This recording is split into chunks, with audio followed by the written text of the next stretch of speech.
कोल्हापूरच्या पश्चिमेला वसलेले एक छोटंसं गाव. सकाळच्या कोवळ्या उन्हात जेव्हा सह्याद्रीच्या कडांमधून सूर्य उगायचा तेव्हा सिंधुबाईंच्या अंगणातल्या पारिजातकावरही सडा पडलेला असायचा. सिंधुबाईंची सकाळ सुरू व्हायची ती जात्यावरच्या ओव्यांनी नाही तर गोठ्यातल्या कपिला गाईच्या हंबरण्याने.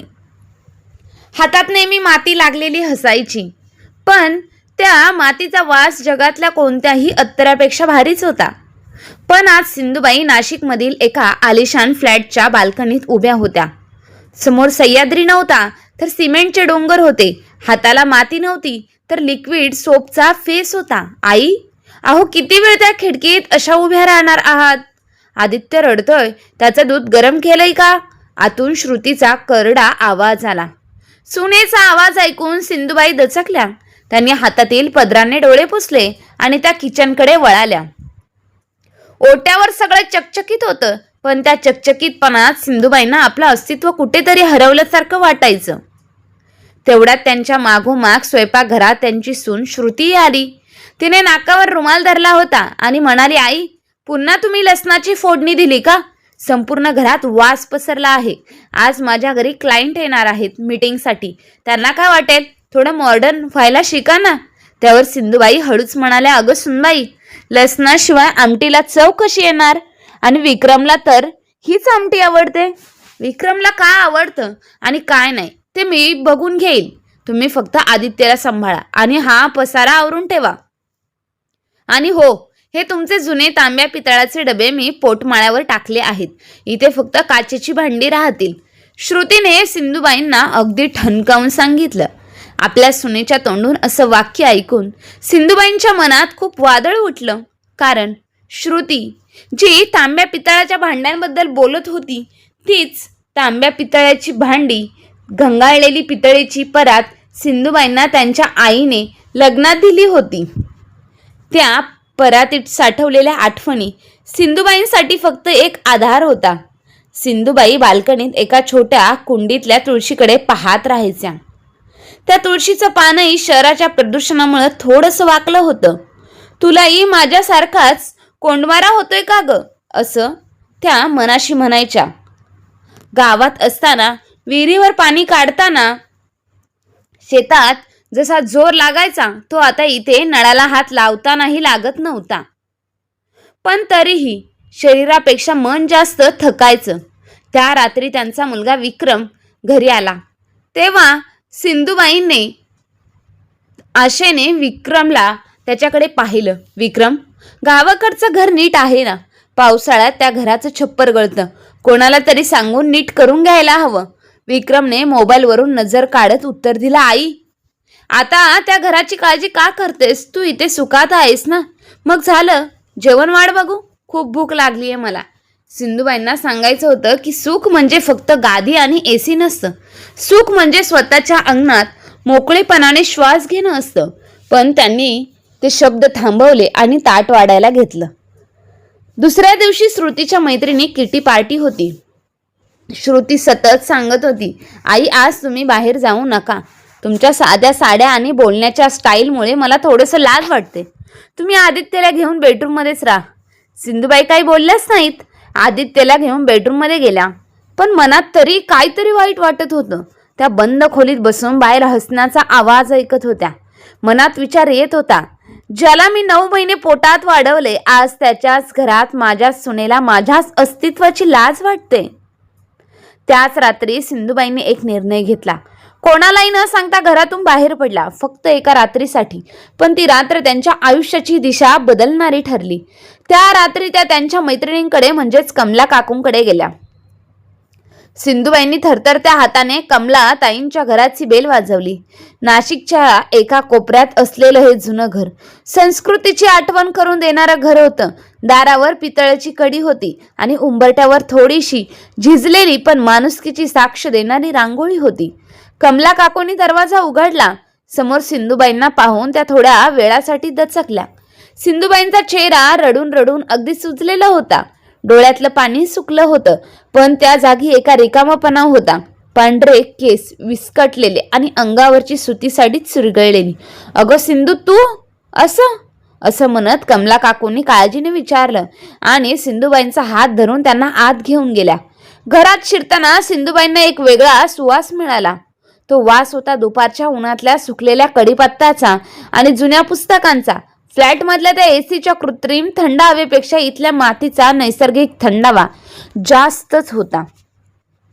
भिंतीवर कमला काकूंच्या दिवंगत पतीचा हसरा फोटो लटकला होता आणि कोपऱ्यात एका जुना रेडिओ हळू आवाजात जुनी गाणी गुणगुणत होता. कमला काकूंनी सिंधुबाईंना सोप्यावर नाही तर जमिनीवरती पडलेल्या त्या सतरंजीवरती आपल्या शेजारी बसवलं. त्यांनी लगेच तांब्यातलं पाणी दिलं. सिंधू, पाणी पिलीस का? आधी काय झालं ते मला सांगू नकोस. तुझ्या चेहऱ्यावर सगळं दिसतंय. त्या सिमेंटच्या घरात तुझा श्वास गुदमरतोय ना? कमला काकूने मायेने त्यांच्या पाठीवर हात फिरवला आणि सिंधुबाईंना हुंदका आवरता आला नाही. त्या कमला काकूंच्या खांद्यावर डोकं ठेवून लहान मुलासारखं रडू लागल्या. कमला, माझा विक्रम बदललाय ग. माझी सून मला कामचोर म्हणते. माझ्या औषधांच्या पैशांचा हिशोब मागते. मी काय फक्त राबायला आले का इथे? कमला काकूंनी अगदी शांतपणे त्यांचं बोलणं ऐकलं. त्यांनी उठून आतून गरम गुळाचा चहा आणि 2 बिस्किटं आणली. हे बघ सिंधू, आपली किंमत आपण स्वतः ठरवायची असते. तू तिथे आई म्हणून गेलीस, पण त्यांनी तुला नोकरानी केलं. आता तू ठरव, तुला नोकरानी म्हणून मरायचंय की स्वाभिमानी स्त्री म्हणून जगायचंय. त्या रात्री कमला काकूंच्या खिडकीतून बाहेर पाऊस सरसरत होता. बागेतील ओल्या मातीचा सुगंध घरात दरवळत होता. सिंधुबाईंना वाटलं जसा बाहेरचा पाऊस सृष्टीला नवा जन्म देतो, तसंच कमलाच्या शब्दांनी माझ्या मनातील सुकलेल्या स्वाभिमानाला नवा जीव मिळवतोय. त्या रात्री सिंधुबाई कमला काकूंच्या घरीच राहिल्या. तिथे त्यांना कोणी पांढरे केस विंचरू नकोस म्हणून ओरडलं नाही. उलट कमलाने स्वतः त्यांच्या केसांना तेल लावून मालिश करून दिलं. डोक्याची मालिश केली. कित्येक महिन्यानंतर सिंधुबाईंना अगदी शांत झोप लागली. कारण त्या एका घरात होत्या, फ्लॅटमध्ये नाही. सकाळचे 6 वाजले होते. राधाबाईंनी म्हणजे सिंधुबाईंनी आपली साडी नीट सावरली आणि त्या फ्लॅटच्या दारापाशी पोहोचल्या. मनात थोडीशी भीती होती, पण घरच्यांना एवढी काळजी वाटेल असं त्यांना वाटलंही नव्हतं. सिंधुबाईंनी बेल न वाजवता स्वतःच्या चावीने दार उघडलं. दार उघडता समोरचं दृश्य पाहून सिंधुबाई थोड्या वेळासाठी थबकल्या. हॉलमध्ये आदित्यची खेळणी सगळीकडे पसरलेली होती. सोफ्यावर इकडे तिकडे कपडे अस्ताव्यस्त पडलेले होते. डायनिंग टेबलवर कालच्या पार्टीच्या उष्ट्या वाळलेल्या पत्रावळी होत्या, ज्यातून कुवट वास येत होता. ज्या घराला सिंधुबाईंनी जीवापाड जपलं, मंदिर बनवलं होतं, ते आज अशा एका रात्रीत कोठार झालं होतं. विक्रम डोक्यावर हात ठेवून सोफ्यावर बसला होता आणि आदित्य भुकेने रडत होता. सिंधुबाईंना पाहताच विक्रम ताडकन उभा राहिला. त्याच्या चेहऱ्यावर काळजीपेक्षा जास्त संताप होता. आई, तू आलीस? कुठे होतीस रात्रभर? तुला अजिबात काही जबाबदारी आहे की नाही? सांगूनच जाता येत नाही का? आम्ही किती काळजीत होतो. श्रुती किचनमध्ये आदित्य रडतोय. भूक लागलीये पण दूध घेत नाहीये. जा आधी हातपाय धुवा आणि पोळ्या टाका, आम्हाला ऑफिसला जायला उशीर होतोय. विक्रमने नेहमीच्या सवयीने हुकूम दिला. तेवढ्या श्रुती किचनमधून बाहेर आली. तिचे डोळे सुजलेले, केस विस्कटलेले होते. वा, आल्या का तुम्ही? ही काय पद्धत आहे तुमची? अख्खी रात्र बाहेर घालवली आहेस आणि कोणाला काही विचारलंही नाही, सांगितलंही नाही. किमान एक निरोप तरी द्यायचा ना. तुम्हाला चांगलं माहित होतं ना की काल माझ्या ऑफिसच्या मैत्रिणी आल्या होत्या आणि तुम्ही आमच्या नजरेआड घराबाहेर होतात. तुम्ही खास हे सगळं मुद्दाम केलं ना, जेणेकरून तुम्हाला त्या 10-15 लोकांच्या स्वयंपाकाचा पसारा आवरावा लागणार नाही. सिंधुबाई काही बोलणार तोच श्रुतीने त्यांना तोडलं. मला तुमची ही गावठी चालाकी मस्तच लक्षात येत आहे. काम चोर बनून घराबाहेर निघून गेलात. इतका मोठा डोंगर माझ्या डोक्यावर टाकून आज कान उघडे ठेवून ऐका. जर पुन्हा असंच वागलात तर मी तुमची कापडी पिशवी घेऊन घराबाहेर फेकून देईल. जा आता त्या सिंकमध्ये पडलेल्या कालच्या पार्टीची खरकटी भांडी पडली आहेत, ती घासा आणि नंतर आमच्यासाठी नाश्ता तयार करा. सिंधुबाईंच्या पायाखालची जणू जमीनच सरकली. काही क्षणासाठी सरकलीच होती. त्यांना वाटलं त्यांचं स्वतःचं अस्तित्व हरवलंय. मनात एकदम शेकडो आठवणींचा पूर आला.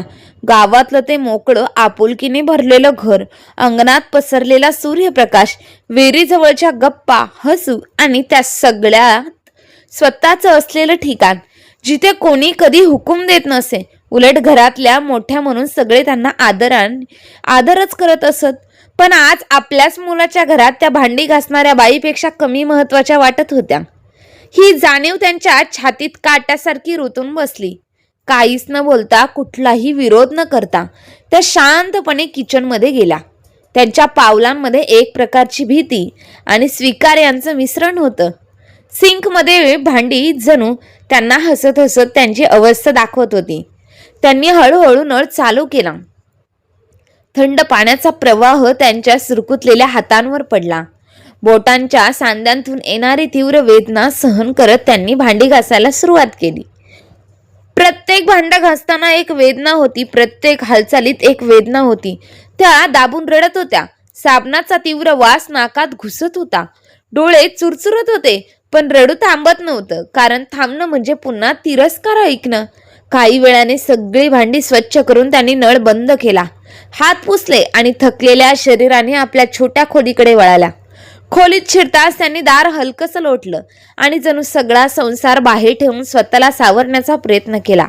आरशासमोर बसून त्यांनी आपल्या पांढऱ्या केसांवर हळुवारपणे कंगवा फिरवायला सुरुवात केली. प्रत्येक केसात त्यांना आयुष्याची एक कहाणी दिसत होती. प्रत्येक पांढऱ्या केसात एक त्याग, एक संघर्ष, एक ममता सामावलेली होती. अचानक श्रुतीचा तिरस्कार आवाज दारातून घुमला. आई, पुन्हा तेच? सिंधुबाई दचकल्या. हातातला कंगवा थरथरायला लागला. श्रुती पुढे येऊन रागाने डोळे मोठे करत म्हणाली, किती वेळा सांगितलंय तुला, घरात उभं राहून केस विचारू नकोस. तुझे पांढरे केस सगळीकडे उडत असतात. सोप्यावर बसलं की टोचतात. जेवताना ताटात केस दिसले की मला अक्षरशः उलटी येते. मला या घरात तुझे केस नको, समजलं का? वेंचरायचेच असतील तर गॅलरीत जा किंवा गच्चीवर. त्या शब्दांनी सिंधुबाईंच्या मनाला जणू कोणीतरी निर्दयीपणे कापून टाकलं होतं. त्यांना काहीच उत्तर दिलं नाही, कारण त्यांच्याकडे उत्तर द्यायला शब्दच नव्हते आणि आवाजही बाहेर येत नव्हता. श्रुतीने लगेच टेबलावर ठेवलेला पाण्याचा ग्लास जोरात आपल्याकडे ओढला आणि चिडून म्हणाली, अरे हे काय? पाणी द्यायला सुद्धा एवढा वेळ लागतो? मी बाहेरून फिरून बाजार करून आली आहे. माझे पाय खूप दुखताय आणि तुम्ही इथे बसून केस विंचरताय. आधी हात साबणाने नीट स्वच्छ धुवा आणि मग माझ्या ग्लासला हात लावा. हे ऐकून सिंधुबाईंच्या डोळ्यातलं साचलेलं पाणी वाहू लागलं.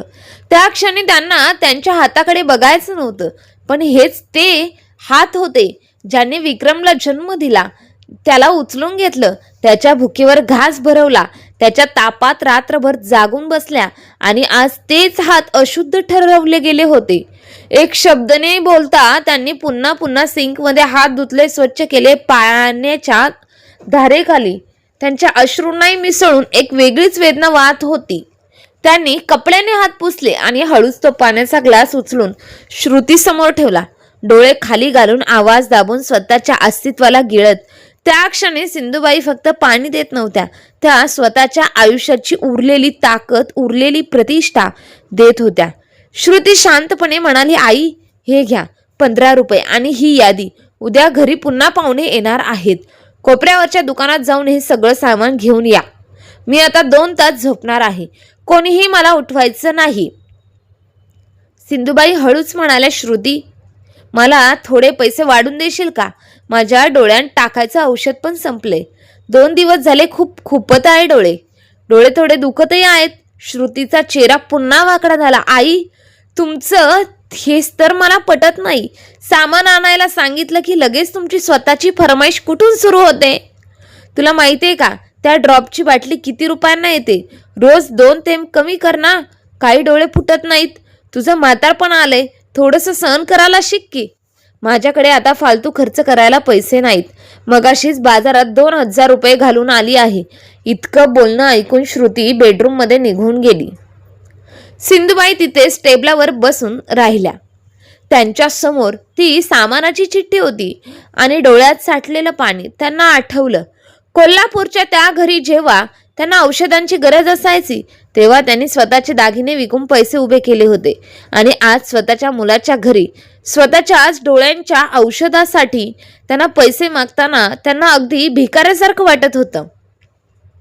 सिंधुबाईंनी ते पैसे आणि सामानाची चिठ्ठी हातात घेतली. डोळ्यांतून ओघळणाऱ्या अश्रूंपेक्षा मनातल्या वेदनेची जास्त चव होती. त्यांनी डोक्यावरील पदर नीट सावरला आणि फ्लॅटचं जड लोखंडी दार ढकलून बाहेर पडला. लिफ्टमधून खाली येताना आरशात स्वतःला एकदा पाहिलं. चिकटलेले ते पांढरे केस, डोळ्यांखालची काळी वर्तुळं आणि चेहऱ्यावरचा थकवा पाहून त्या स्वतःला ओळखू शकत नव्हत्या. मग त्या कोपऱ्यावरच्या भाजी दुकानात गेल्याच नाही, थेट चालतच राहिल्या. नाशिकच्या त्या गर्दीने भरलेल्या रस्त्यावर गाड्यांचा आवाज, लोकांची घाई गडबड आणि अचानक आलेल्या पावसाळी हवेत थंड हवा. त्या एका बागेतल्या बाकावर जाऊन बसल्या. समोर लहान मुलं खेळत होती. त्यांची आई हसून त्यांना जवळ घेत होती. सिंधुबाईंना त्यांचं गाव आठवलं. तिथे अंगणात वाळत घातलेली लोणची, पापड आणि शेजारच्या काकूंशी चालणाऱ्या गप्पा. तिथेच त्या मालकीण होत्या. इथे मात्र ओझं झाल्या होत्या. त्यांनी मनोमन ठरवलं, बस आता पुरे झालं. ज्या मुलाला मी रात्रभर जागून कुशीत घेतलं तो आज माझ्या औषधांच्या पैशांचा साधा सुद्धा हिशोब मागतोय. तिकडे फ्लॅटमध्ये श्रुतीची झोप पूर्ण झाली होती. ती हॉलमध्ये आली आणि पाहिलं तर टेबलावर सामानाची पिशवी कुठेच दिसत नव्हती.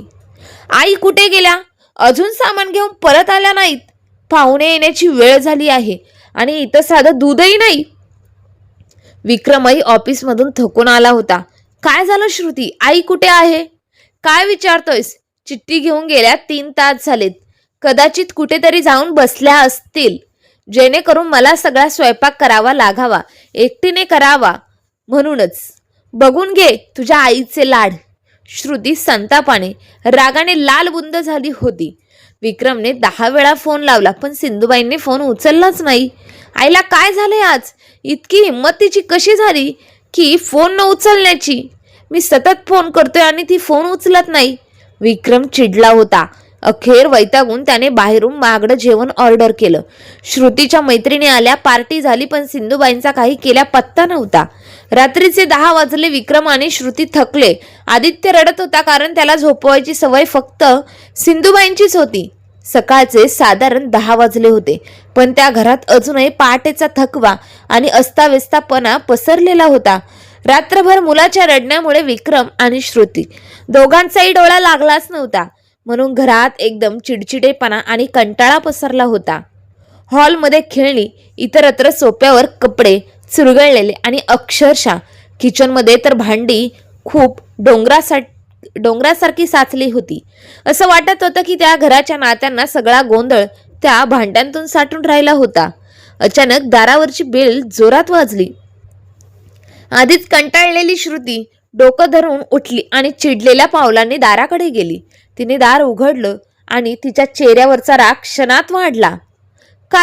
कारण समोर सिंधुबाई उभ्या होत्या. पण आज त्या एकट्या नव्हत्या. त्यांच्या बाजूला त्यांची जुनाट मैत्रीण कमला काकू अगदी शांतपणे उभी होती. श्रुतीचा आवाज ताडकन वाढला. जणू सगळा राग हातून बाहेर आला. कुठे होतात तुम्ही? तुम्हाला अजिबात लाज लज्जा शरम धरम नाही का? काल माझ्या मैत्रिणींसमोर माझा इतका अपमान झाला माहिती का? किचनमध्ये उभं राहून सगळं काम मला करावं लागलं आणि फोन का उचलत नव्हतात? किती वेळा कॉल केला मी तुला, एकही श्वास न घेता पुढे ती म्हणाली, आता गुपचूप आत जा, कपडे धुवा आणि मग लगेच जेवण बनवा. आम्ही दोघं उपाशीच आहोत. पण आज काहीतरी वेगळं होणार होतं. सिंधुबाईंच्या चेहऱ्यावर कालसारखी असहाय्यता नव्हती. डोळ्यांत भीती नव्हती. एक शांत ठाम स्थिरता होती. जणू त्यांनी आतून काहीतरी मोठा निर्णय घेतला होता. त्या सगळ्या सरळ उभ्या राहिल्या आणि प्रथमच त्यांच्या आवाजात एक कठोरपणा आला होता. तू उपाशी आहेस कारण तुला देवाने दिलेले 2 हात पाय वापरून स्वतः जेवण बनवायचा कंटाळा आलाय. माझ्यामुळे नाही. श्रुती क्षणभर थबकली. सिंधुबाई पुढे येऊन म्हणाल्या, मी 30 वर्ष गावात एकटीने कष्ट केले, शेतात राबले, उन्हात भाजले, पावसात भिजले, पण कधी कोणापुढे हात पसरवला नाही, हात पुढे केला नाही. आणि आज माझ्याच मुलाच्या घरात मला कामचोर म्हणतात. हा माझा अपमान नाही का? त्या शब्दांनी वातावरण एकदम गोंधळात झालं. सिंधुबाईंनी कोणाकडेही न पाहता सरळ आपल्या खोलीकडे वळाल्या. त्यांच्या चालण्यात आता कुठलाही संकोच नव्हता. त्या आत गेल्या आणि एका कोपऱ्यात ठेवलेली जुनी गंजलेली ट्रंक हळूच उघडली. त्या ट्रंकमध्ये त्यांचं संपूर्ण आयुष्य दडलं होतं आणि काही जुन्या साड्या, काही आठवणी आणि काही वेदना. त्यांनी काळजीपूर्वक 2-4 साड्या बाहेर काढल्या, नीट घडी घातल्या, एका पिशवीत ठेवू लागल्या. मग देवाचा छोटासा फोटो उचलला. क्षणभर त्यांनी तो कपाळाला लावला आणि डोळे मिटले आणि हळूच पिशवीत ठेवला. बाजूला ठेवलेल्या औषधांच्या रिकाम्या बाटल्या हातात घेतल्या. त्या बाटल्यांमध्ये त्यांनी त्यांची आजवरची अवहेलना दिसत होती, पण त्यांची शांतपणे पिशवीत टाकल्या. इतक्यात विक्रम आला. त्याचा आवाज चिडला आणि अस्वस्थ होता. आई, हे काय चाललंय? पुन्हा तू नाटक सुरू केलं आणि झालं तुझं हे नाटक सुरू? सिंधुबाईंनी काही क्षण उत्तरच दिलं नाही. त्यांनी पिशवी नीट बांधली, खांद्यावर अडकवली आणि मग विक्रमकडे वळाल्या. त्यांच्या डोळ्यात आज एक वेगळीच ताकद होती, चमक होती. हे नाटक नाहीये विक्रम, त्या अगदी ठामपणे म्हणाल्या. हा माझा निर्णय आहे. मी हे घर सोडत आहे. विक्रम थोडा दचकला. काय? कुठे जाणार आहेस तू? काल मी कमलासोबत जाऊन एका शहरातल्या गोदावरी महिला आश्रमात राहण्याची सोय केली आहे. तिथल्या ताईंशी बोलणं झालं आहे माझं, त्या पुढे म्हणाल्या. विक्रमचा आवाज आता रागाने भरला. वेडी झाली आहेस का आई तू? माझी समाजात काही इज्जत राहील का? लोक काय म्हणतील की विक्रम आपल्या आईला सांभाळू शकला नाही? सिंधुबाई हलकस हसल्या आणि ते हसू वेदनेने भरलेलं होतं. इज्जत? त्या म्हणाल्या, अरे, जेव्हा तू तुझ्या मित्रांसमोर मला आई म्हणून नाही तर मुलगा सांभाळणारी आजी म्हणून उभं करतोयस, तेव्हा तुझी इज्जत कमी होत नाही का? जेव्हा तुझी बायको माझ्या 500-600 रुपयांच्या औषधालाही फालतू खर्च म्हणते, तेव्हा तुझी इज्जत कमी होत नाही का? त्यांच्या आवाजात आता वर्षानुवर्ष दडलेली वेदना फुटून आली होती. मला तिथे जाऊन राहायचंय, कारण तिथे मला माझ्या कष्टाचा मोबदला मिळेल आणि सन्मानही. थोडे पुढे सरकत त्या म्हणाल्या, मी तिथे पापड, लोणचं आणि मसाले बनवण्याचं काम करणार आहे. दिवसातले फक्त 5 तास काम केलं की महिन्याला मला 2000 रुपये मिळतील. कोणापुढे हात पसरवायची वेळही येणार नाही. आणि क्षणभर त्यांनी आपल्या पांढऱ्या केसांना स्पर्श केला. आणि सगळ्यात महत्त्वाचं म्हणजे तिथे मला माझ्या ह्या पांढऱ्या केसांची लाजही वाटणार नाही, कारण तिथे माझ्यासारखे अनेक लोक पांढऱ्या केसांसह अजूनही मेहनत करून आनंदाने 2 वेळची भाकरी खात आहेत आणि तेही सन्मानाने जगताय. त्यानंतर त्या वळाल्या आणि घरातून बाहेर पडू लागल्या, कोणाची परवानगी न घेता. पण स्वतःच्या सन्मानासाठी सिंधुबाईंनी उंबरठ्यावर पाऊल टाकलं. श्रुती आणि विक्रम एखाद्या दगडाच्या मूर्तीसारखे पाहतच राहिले. त्यांना वाटलं होतं की सिंधुबाई नेहमीप्रमाणे रडतील, माफी मागतील, पण आज सर्वांसमोर उभी राहून होती ती आई नव्हती, तर एक स्वाभिमानी स्त्री होती. सिंधुबाई गोदावरी महिला आश्रमात स्थिरावल्या होत्या. नाशिकपासून थोडं लांब, मोकळ्या हवेत असलेलं एक ठिकाण, जिथे त्यांच्यासारख्याच अनेक सिंधुबाई होत्या. कोणाला मुलांनी बोलावलं होतं, तर कोणी स्वतःहून स्वाभिमानासाठी बाहेर पडलेली. सकाळी 5 वाजता उठून तुळशीला पाणी घातलं, बागेतल्या फुलांचा वास घेणं आणि इतर महिलांसोबत मसाल्यांचा खमंग सुगंधाने भरलेल्या खोलीत बसणं, हा त्यांचा आता रोजचाच दिनक्रम चालू झाला होता. तिथे सिंधुबाईंना कोणी म्हातारी किंवा कामचोर किंवा कामचुकार म्हणतही नव्हतं. उलट त्यांच्या हातच्या चवीवर तिथल्या प्रमुख ताई नेहमी म्हणायच्या, सिंधू काकू, तुमच्या लोणच्याची चव तर अगदी अमृतासमान आहे. हे पुण्याच्या मोठ्या दुकानात जावं लागलं आहे. सिंधुबाईंच्या चेहऱ्यावर पहिल्यांदा अगदी मनापासून हसू फुललं.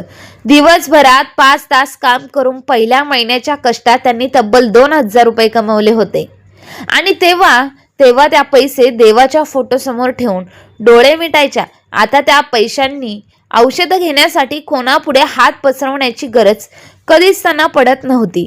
पण दुसरीकडे नाशिकमधल्या त्या आलिशान फ्लॅटमध्ये मात्र आता नरकच उतरला होता. सिंधुबाई गेल्यावर घराचा कणा मोडला होता.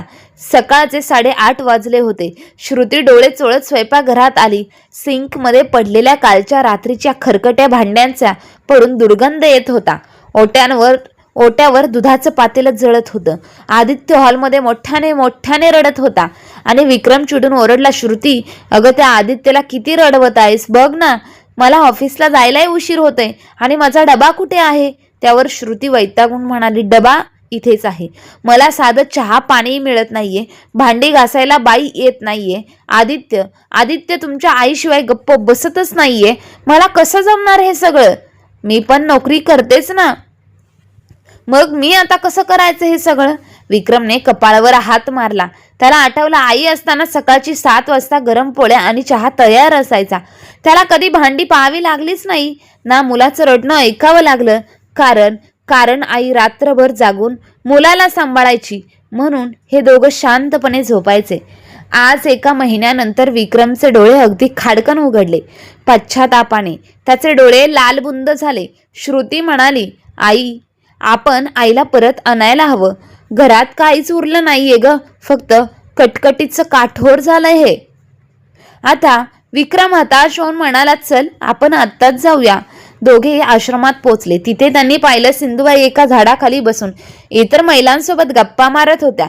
त्यांच्या अंगावर साधं पण स्वच्छ सुती साडी होती आणि कपाळावर मोठं कुंकू होतं. त्या खूप आनंदी दिसत होत्या. विक्रम धावत गेला आणि आईच्या पायावर पडला. आई चुकलं माझं, प्लीज. आई चुकलंय माझं, मला माफ कर. प्लीज घरी चल. तुझ्याशिवाय घर खरं म्हणजे घरच वाटत नाहीये. आम्हाला तुझी खूप आठवण येते. श्रुतीने मान खाली घालून माफी मागितली. आई, मला माफ करा. मी खूप वाईट बोलले तुम्हाला, पण आता सगळं नीट करेल मी. आम्ही 2 कामवाल्या बाई लावल्या आहेत. तुम्हाला काहीच काम करावं लागणार नाही, फक्त आदित्यसाठी. आई प्लीज, फक्त आदित्यसाठी आणि ह्या घरासाठी या ना. सिंधुबाईने विक्रमचे हात बाजूला केले आणि त्या शांतपणे म्हणाल्या, विक्रम, घरात घर उरलं नाही म्हणून मला घ्यायला आलात की तुमची गैरसोय होईल म्हणून? मी आजवर फक्त तुमची गैरसोय होऊ नये यासाठी टाळण्यासाठी राबत होते. मला आज काहीतरी उमजलं आहे. आई, असं नाहीये. विक्रम रडू लागला. ऐक विक्रम, सिंधुबाईंच्या आवाजात ठामपणे म्हणाल्या, मी येईल, पण माझ्या 3 अटी आहे. त्या तुम्हाला मान्य कराव्याच लागतील आणि त्या मान्य असतील तरच त्या उंबरठ्यावर मी पाऊल ठेवेन. पहिली अट, मी या आश्रमातलं काम सोडणार नाही. दुपारी 12 ते संध्याकाळी 5 मी इथे कामाला येईल. ही माझी ओळख आहे, ही माझी पुढची कमाई आहे आणि मला आता कोणापुढे औषधांच्या 500 रुपयांसाठी हात पसरावे लागणार नाहीत. दुसरी अट, घराच्या कामात मी मदत करेन, पण नोकराणी म्हणून नाही, तर घराची मालकीन म्हणून राहीन आणि मला जेव्हा जे वाटेल तेव्हा मी विश्रांती घेईन. आणि तिसरी अट, सगळ्यात महत्त्वाची, श्रुती, तुला माझ्या या पांढऱ्या केसांमुळे लाज वाटत असेल तर मी माझ्या खोलीतच राहीन, पण माझ्या नैसर्गिक अस्तित्वाचा तू पुन्हा पुन्हा अपमान केलास तर मी त्या क्षणी कायमची बाहेर पडेल. श्रुतीने सिंधुबाईंचे हात धरले. आई, तुमचे ते पांढरे केस म्हणजे आमचं छप्पर आहे. हे मला आता कळून चुकलं आहे. तुम्ही जशा आहात तशाच आम्हाला हव्या आहात. प्लीज चला ना आई. सिंधुबाई पुन्हा फ्लॅटवर परतल्या, पण आता त्यांच्याकडे पाहण्याचा विक्रम आणि श्रुतीचा दृष्टिकोन पूर्णपणे वेगळा झाला होता. आता त्या फक्त आजी नव्हत्या, तर त्या घराचा सन्मान होत्या. संध्याकाळी जेव्हा त्या आश्रमातून काम करून घरी यायच्या तेव्हा आदित्य त्यांच्या गळ्यात पडून म्हणायचा, आजी, लोणच्याचा वास येतोय ग. तेव्हा सिंधुबाई अगदी अभिमानाने, स्वाभिमानाने म्हणायच्या, हा माझ्या कष्टाचा वास आहे रे माझ्या सोन्या. सिंधुबाईंनी आपल्या निर्णयाने फक्त स्वतःला नाही, तर आपल्या मुलाला आणि सुनेलाही जगण्याची नवी दृष्टी दिली होती. आता त्या घरात प्रेमाची फोडणी बसत होती आणि स्वाभिमानाची सवयही रुजत होती. तर मग मित्र आणि मैत्रिणींनो, जर ही कथा तुम्हाला अगदी मनापासून स्पर्श करून गेली असेल तर एक क्षण थांबा आणि आपल्या घरातल्या त्या पांढऱ्या केसांकडे नव्या नजरेने पहा. कारण ते फक्त वयाचं चिन्ह नसतं, तो त्यागाचा, प्रेमाचा आणि आयुष्यभर दिलेल्या मायेचं प्रतीक असतं. आपल्या आयुष्यातही कुठेतरी एखादी सिंधुबाई असते जी शांतपणे सगळं काही सहन करत असते, काहीही अपेक्षा न ठेवता राबत असते. पण कधीतरी तिलाही फक्त एक गोष्ट हवी असते आणि ती म्हणजे फक्त आणि फक्त सन्मान. तर मित्रांनो, तुम्हाला ही कथा आवडली असेल तर कमेंट बॉक्समध्ये नक्की कळवा आणि आपल्या चॅनलला लाईक, शेअर, सबस्क्राईब नक्की करा.